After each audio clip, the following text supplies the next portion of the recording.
সিরাজগঞ্জ জেলা জজ আদালতে বিচার প্রার্থীদের জন্য আধুনিক সুবিধা সম্বলিত বিশ্রামাগার ন্যায়কুঞ্জ উদ্বোধন শেষে প্রধান বিচারপতি ওবায়দুল হাসান বলেন, বিচার প্রার্থী এবং অভিযুক্ত সকলেরই ন্যায় বিচার পাবার অধিকার রয়েছে।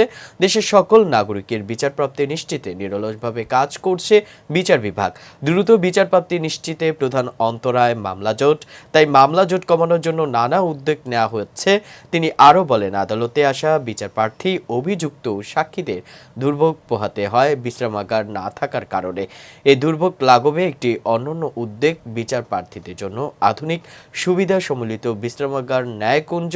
সারা দেশে সকল জজ শিপে দ্রুত ন্যায়কুঞ্জ নির্মাণ করা হবে। সোমবার দুপুরে সিরাজগঞ্জ জেলা জজ আদালতে বিচার প্রার্থীদের জন্য আধুনিক সুবিধা সম্মিলিত বিশ্রামাগার ন্যায়কুঞ্জ উদ্বোধন করেন প্রধান বিচারপতি ওবায়দুল হাসান।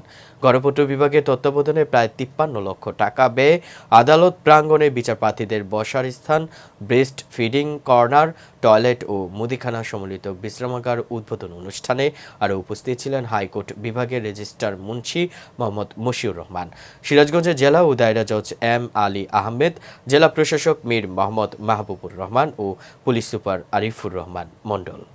আজকে আমি এখানে সিরাজগঞ্জ জাজশিপে নির্মিত সরকারি স্থাপনা ন্যায়কুঞ্জ উদ্বোধন করলাম।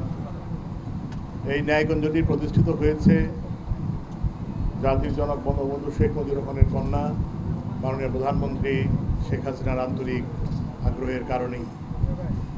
আমার পূর্বসূরি জনাব হাসান ফয়েজ সিদ্দিকী, মাননীয় প্রধান বিচারপতি, তিনি মাননীয় প্রধানমন্ত্রীকে যখন মানুষের আদালত প্রাঙ্গণে মানুষ যারা আসেন, বিচার প্রার্থী মানুষের কষ্টের কথা বলেন, যে মানুষ যারা আসে এখানে বিচার প্রার্থী, তাদের বসার কোনো জায়গা নেই, সুপেয় পানি নেই, এবং বিশেষ করে মায়েদের এই শৌচাগার নেই, তখন তিনি এই আমাদের আহ্বানে সাড়া দিয়ে তিনি অত্যন্ত সহৃদয়তার সাথে এই প্রজেক্টটি গ্রহণ করেন এবং সারা বাংলাদেশের 64টি জেলায় প্রতিটা জজশিপেই একটি করে। দর্শক, ভিডিওটি ভালো লেগে থাকলে অবশ্যই লাইক, কমেন্ট, শেয়ার করে কাজী টিভি নিউজ 24 এর সাথেই থাকুন এবং সবার আগে সকল আপডেট পেতে ভিজিট করুন www.kajtvnews24.com।